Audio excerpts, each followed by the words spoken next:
আসসালামু আলাইকুম ষষ্ঠ শ্রেণীর প্রিয় শিক্ষার্থী বন্ধুরা, নুরুদ্দিন একাডেমিতে তোমাদেরকে স্বাগতম। আজকে আমরা তোমাদের গণিত বইয়ের চতুর্থ অধ্যায়ের ভগ্নাংশের খেলা পৃষ্ঠা নম্বর 65 এর যে একক কাজ দেওয়া আছে তা 1 থেকে 5 নং পর্যন্ত আমরা সমাধান করব। প্রিয় শিক্ষার্থী বন্ধুরা, প্রতিটি অঙ্ক আমরা প্রথমে ঐকিক নিয়মে সমাধান করব, তারপরে তোমাদেরকে গ্রিডের মাধ্যমে সমাধান করে দেখাবো। এখানে 1 নম্বর অঙ্কটি দেওয়া আছে, একটি বোর্ডের 15 ভাগের 7 বর্গমিটার রঙিন করতে 1 ডেসিলিটার রং লাগে। অর্থাৎ 5 ডেসিলিটার রং দ্বারা কত বর্গমিটার রঙিন করা যাবে। অর্থাৎ 15 ভাগের 7 বর্গমিটার রঙিন করতে রং লাগে 1 ডেসিলিটার। তাহলে 5 ডেসিলিটার রং দ্বারা কত বর্গমিটার রঙিন করা যাবে? তাহলে 15 ভাগের 7-এর সাথে 5 কি হবে? গুণ হবে। আমরা লিখে নিয়েছি 1 ডেসিলিটারে রং করা যায় 15 ভাগের 7 বর্গমিটার। 5 ডেসিলিটারে রং করা যায়, তাহলে 15 ভাগের 7-এর সাথে 5 কি হবে? গুণ হবে। কারণ যদি 1 ডেসিলিটার দ্বারা 15 ভাগের 7 অংশ করা যায়, 7 বর্গমিটার করা যায়, তাহলে 5 লিটার দ্বারা 5 ডেসিলিটার দ্বারা আরও বেশি করা যাবে। আমরা যদি 15 ভাগের 7-এর সাথে 5 গুণ দিই, তাহলে রেজাল্ট আসবে 15 ভাগের 35 বর্গ মিটার।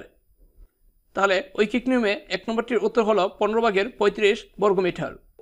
অর্থাৎ তোমাদের বইয়ের উপরে এভাবে তোমরা সংক্ষিপ্তভাবে লিখে দিতে পারো যে 15 ভাগের 7 গুণ 5 বর্গ মিটার সমান সমান দিয়ে লিখতে পারো যে 15 ভাগের 35 বর্গ মিটার। এখন আমরা তোমাদেরকে গ্রেডের মাধ্যমে এর ফলাফল নির্ণয় করে দেখাবো। অর্থাৎ 15 ভাগের 7কে গ্রেডের মধ্যে প্রকাশ করতে প্রথমে তোমাকে একটি আয়তক্ষেত্র নিতে হবে। আমি একটি আয়তক্ষেত্র নিয়েছি, দেখো আমি লাল দাগ দিয়ে তোমাদেরকে দেখাচ্ছি। একটি আয়তক্ষেত্র নিয়েছি, একে 15 ভাগে ভাগ করেছি, 7 অংশ আমি রং দ্বারা রঙিন করেছি। অর্থাৎ এই 7 অংশ রং করতে রং লাগে 1 ডেসিলিটার। 0 থেকে এ পর্যন্ত এতটুকু রং করতে রং লাগে 1 ডেসিলিটার। আমাদেরকে বলা হয়েছে 5 ডেসিলিটার দ্বারা কতটুকু রং করা যাবে।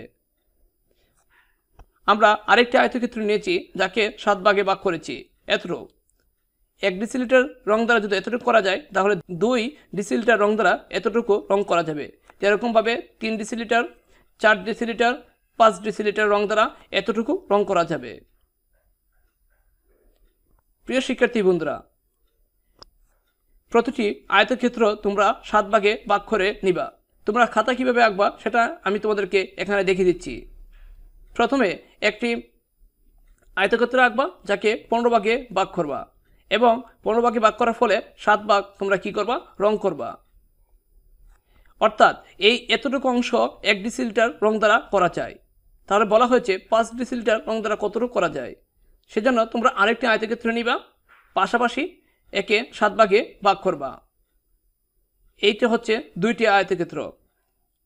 2 ডেসিলিটার রং দ্বারা এতটুকু রং করা যাবে। আরেকটি আয়তক্ষেত্র 3 ডেসিলিটারের জন্য আরেকটি আয়তক্ষেত্র নিবা, 4 ডেসিলিটারের জন্য আরেকটি আয়তক্ষেত্র নিবা, 5 ডেসিলিটারের জন্য। এভাবে প্রতিটি ক্ষেত্র তোমরা 7 ভাগে ভাগ করে নিবা। এখন দেখো চিত্র দিকে আমরা এটাকে 5 ভাগে 5 বার যোগ করেছি, 5টি আয়তক্ষেত্র একসাথে যোগ করেছি। আমরা যদি এখানে 7 দেখি, 7টা দাগ, আর এই পাশে 5টি ঘর, তাহলে 5 7 কত? 35। তাহলে প্রিয় শিক্ষার্থী বন্ধুরা, আমরা গ্রিডের মাধ্যমে 15 ভাগের 35 বর্গমিটার পাইলাম। কিন্তু আশা করি ব্যাপারটি তোমাদের কাছে ক্লিয়ার। এখন আমরা 2 নম্বর অঙ্কটি সমাধান করব। প্রথমে আমরা ঐকিক নিয়মে তোমাদেরকে দেখাবো। দেওয়া আছে 1 বাটি পায়েস তৈরিতে 8 ভাগের 3 কিলোগ্রাম চিনি লাগে। এরূপ 16 বাটি পায়েস তৈরিতে কত কিলোগ্রাম চিনি লাগবে? অর্থাৎ 1 বাটি পায়েস তৈরিতে চিনি লাগে 8 ভাগের 3 কিলোগ্রাম। বলা হয়েছে 16 বাটি পায়েস তৈরিতে কত কিলোগ্রাম চিনি লাগবে। আমরা ঐকিক নিয়মে সাজিয়ে নিয়েছি, 1 বাটি পায়েস তৈরিতে চিনি লাগে 8 ভাগের 3 কিলোগ্রাম। 16 বাটি পায়েস তৈরিতে চিনি লাগবে 8 ভাগের 3-এর সাথে 16 কি হবে? গুণ হবে। এটা সমাধান হবে 8 ভাগের 48। 3-এর সাথে 16 গুণ হবে। আমরা এখানে তোমাদের বইয়ের উপরে যেহেতু সমাধান দেওয়া আছে, এখানে ছোট করে লিখে নিবা যে 8 ভাগের 3 গুণ 16 সমান সমান দিয়ে 8, এখানে হবে 48 কিলোগ্রাম। অর্থাৎ আমরা ঐকিক নিয়মে এর উত্তর পাইলাম 8/48 অংশ। এখন আমরা গ্রেডের মাধ্যমে এর রেজাল্ট নির্ণয় করব। প্রথমে তোমাকে একটি আয়তক্ষেত্র নিতে হবে, যাকে 8 ভাগে ভাগ করতে হবে এবং 3 অংশ তোমাকে রং করতে হবে। তোমরা যদি স্ক্রিন থেকে লক্ষ্য করো, দেখো আমি এখানে একটি আয়তক্ষেত্র নিয়েছি যার 3 অংশ আমি রং করেছি। অর্থাৎ প্রিয় শিক্ষার্থী বন্ধুরা, এই 0 থেকে এ পর্যন্ত 1, অর্থাৎ এত কিলোগ্রাম চিনি লাগে 1 বাটি পায়েস তৈরি করতে। এই যে আমি স্ক্রিনে রং করতেছি, এতটুকু চিনি লাগে 1 বাটি পায়েস তৈরি করতে। বলা হয়েছে 16 বাটি পায়েস তৈরি করতে কতটুকু চিনি লাগবে। সেজন্য আমরা যদি এতটুকু নেই, তাহলে 2 বাটি পায়েস তৈরি করতে এত কিলোগ্রাম চিনি লাগবে। 3 বাটি পায়েস তৈরি করতে এত কিলোগ্রাম চিনি লাগবে। 4 বাটি এত কিলোগ্রাম। অর্থাৎ তুমি আয়তক্ষেত্রগুলো এইটার সাথে এভাবে যোগ করবা, যার প্রতিটি আয়তক্ষেত্রকে 3 ভাগে ভাগ করে নিবা। এরকমভাবে আমি এখানে 16টি আয়তক্ষেত্র জোড়া লাগাই সংযুক্ত করেছি। 16 আর এই পাশে হচ্ছে 3। আমি 16 দ্বারা যখন 3কে গুণ দিব, তখন কিন্তু 48 আসবে। প্রিয় শিক্ষার্থী বন্ধুরা, তাহলে আমাদের এখানে কিন্তু গড় আছে 48টি আর আয়তক্ষেত্র আছে 16টি। 48 অর্থাৎ 8/48 কিলোগ্রাম চিনি লাগবে। আমরা তোমাদেরকে সহজভাবে গ্রিডের মাধ্যমে কিভাবে এর রেজাল্ট বের করা যায় তাও দেখালাম। আমরা এখন 3 নম্বর অঙ্কটি সমাধান করব। দেওয়া আছে, তুমি তোমার অভিভাবকের কাছে জেনে নাও তোমার পরিবারে প্রতিদিন কত কেজি চাল লাগে। সেই হিসেবে 1 মাসের চালের পরিমাণ হিসাব করো। অর্থাৎ তোমার পরিবারের কাছে তুমি জানো যে তোমার পরিবারে প্রতিদিন কত কেজি চাল লাগে। সেই হিসেবে 1 মাসের চালের পরিমাণ তুমি হিসাব করো। আমরা লিখে নিচ্ছি, আমার পরিবারে প্রতিদিন চাল লাগে, অর্থাৎ half KG, 2/1 KG, half KG. একদিনের চাল লাগে হাফ কেজি, তাহলে 30 দিনের চাল লাগবে হাফ কেজির 30 গুণ, অর্থাৎ 2/30 কেজি। এটা ঐকিক নিয়মে আমাদের রেজাল্ট আসলো 2/30 কেজি। আমরা এখানে লিখে নিতে পারি যে 2/1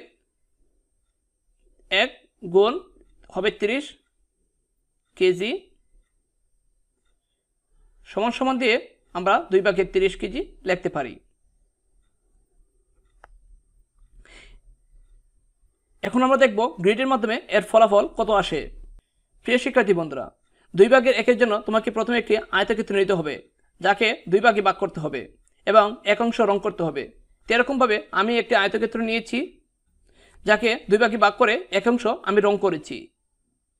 অর্থাৎ প্রতিদিন চাল লাগে এত কেজি।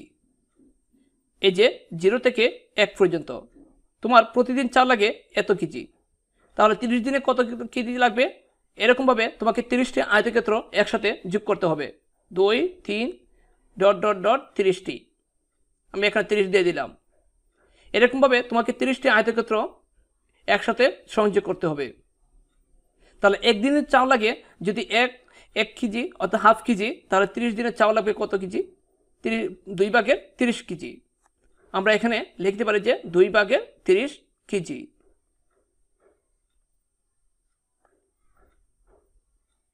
প্রিয় শিক্ষার্থী বন্ধুরা, আমরা এখন 4 নম্বর অঙ্কটি সমাধান করব।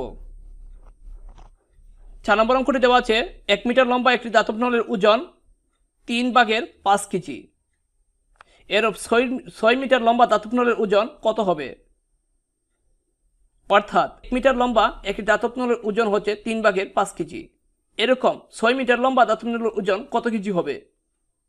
আমরা প্রথমে এটি ঐকিক নিয়মে সমাধান করছি। লিখে নিচ্ছি, 1 মিটার ধাতব নলের ওজন 3/5 কেজি, তাহলে 6 মিটার ধাতব নলের ওজন হবে এর 6 গুণ, অর্থাৎ 3/30 কেজি।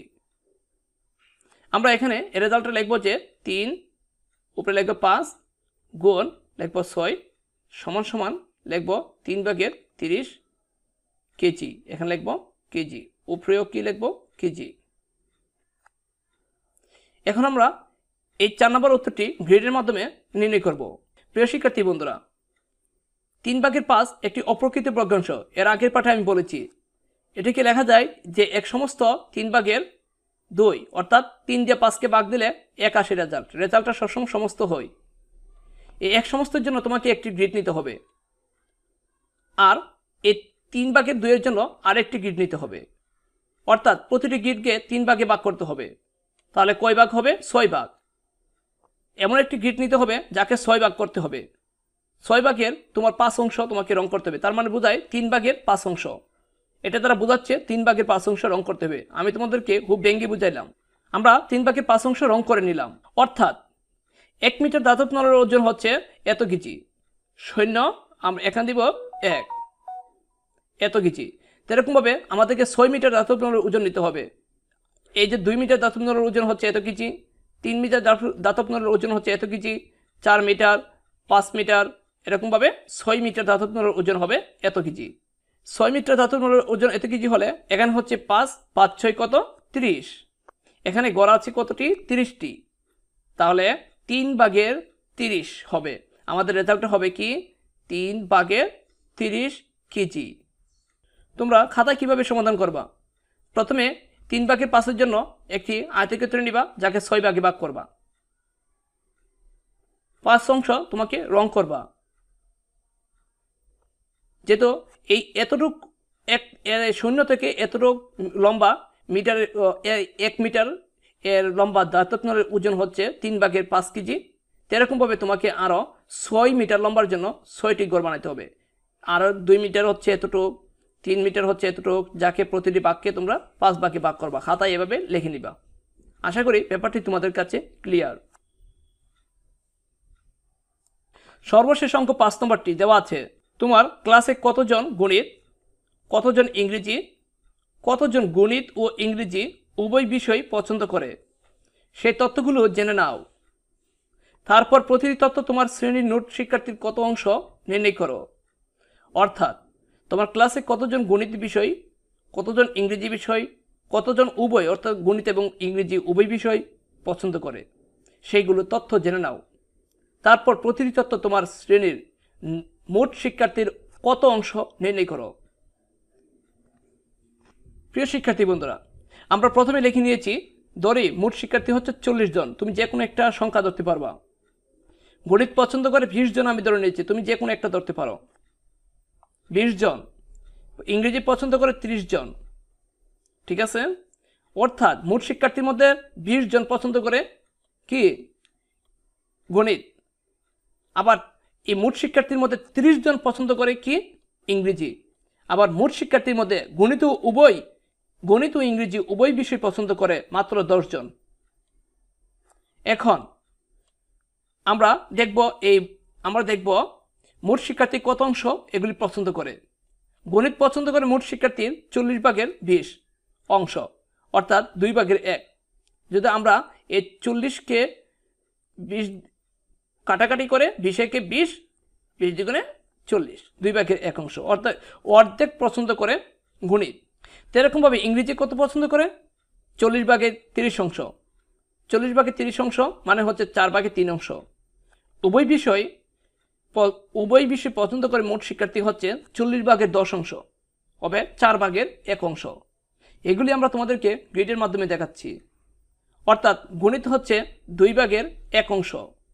আমরা গ্রিডের মাধ্যমে একটি আয়তক্ষেত্র নিয়েছি, যাকে 2 ভাগে ভাগ করে 1 অংশ আমরা রং করেছি। ইংরেজি পছন্দ করে 4/3 অংশ। আমরা একটি আয়তক্ষেত্র নিয়েছি, যাকে 4 ভাগে ভাগ করে 3 অংশ রং করে দিয়েছি।